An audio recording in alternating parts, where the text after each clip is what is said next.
Hello বন্ধুরা, সুমিতার food and travel চ্যানেলের রান্নাঘরে আজকে কী রান্না হচ্ছে তোমাদের সঙ্গে শেয়ার করছি।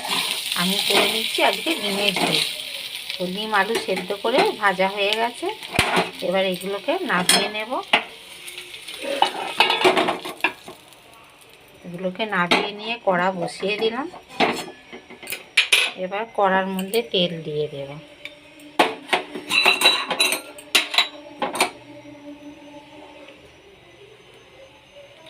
কড়ার মধ্যে তেল দিয়ে দিলাম। তেলটা গরম হয়ে গেলে আমি এর মধ্যে জিরে আর গোটা শুকনো লঙ্কা দিয়ে দেব।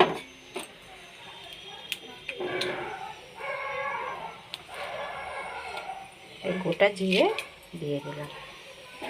এটা একটু ভাজা ভাজা হয়ে গেলে আমি এর মধ্যে দিয়ে দেব কুচিয়ে রাখা পেঁয়াজ।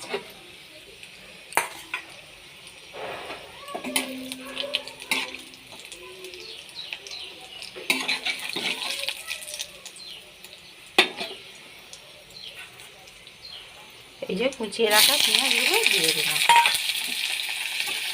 একটু ভাজা ভাজা হয়ে গেলে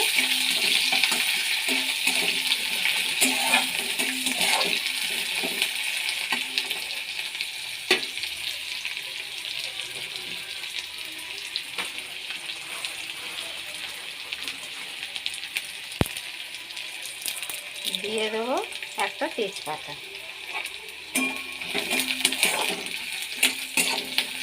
ভালো করে একটু লাল লাল করে ভেজে নেব পেঁয়াজটা। তারপরে এক এক করে মশলাগুলো আমি দিয়ে দেব। একটু ভেজে নিই। তোমরা কি করে ডিমের ঝোল করো আমাকে কমেন্টে লিখে জানাবে। আর যদি এই রেসিপিটা ভালো লাগে তাহলে একটা সাবস্ক্রাইব করলে একটা লাইক করে দেবে। এই যে পেঁয়াজগুলো ভাজা হয়ে গেছে, আমি এবার এতে দিয়ে দেব আদা রসুন বাটা। একটু গ্যাসটা কমিয়ে দেব।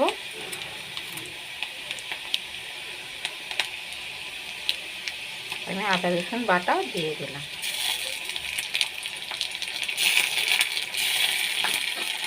দিয়ে একটু নাড়িয়ে দিই।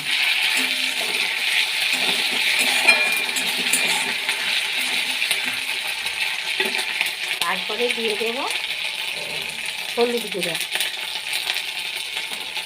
তারপরে দিয়ে দেব লঙ্কা গুঁড়ো। তারপরে দিয়ে দেব নুন।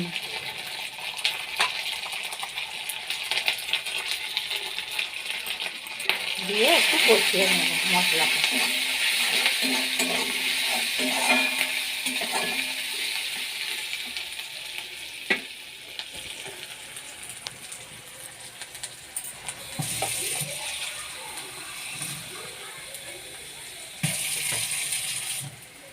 অল্প একটু জল দিয়ে ভালো করে কষিয়ে নেব।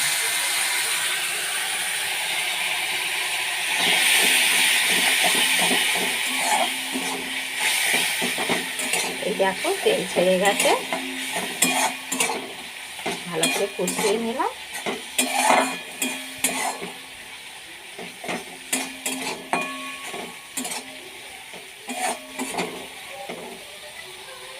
এটা হলো বন্ধুরা হাঁসের ডিমের ঝোল। তোমরা কে কে হাঁসের ডিম খেতে ভালোবাসো কমেন্টে লিখে জানাবে। আলু দিয়ে হাঁসের ডিমের ঝোল খেতে খুব ভালো লাগে। এই যে ডিমটা আলুটা একটু ভালো করে কষিয়ে নেব। যেহেতু সেদ্ধ আছে সামান্য জল দিয়ে একটু ফুটে গেলেই একটু গরম মশলা দিয়ে নামিয়ে নেব।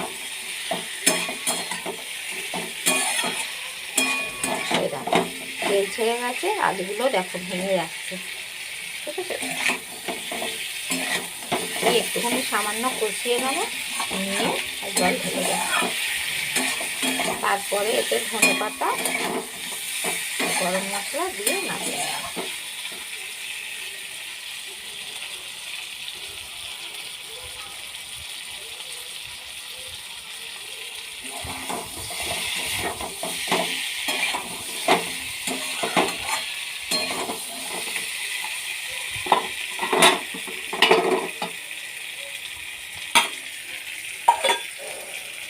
কষানো হয়ে গেছে, আমি এবার জল ঢেলে দিলাম।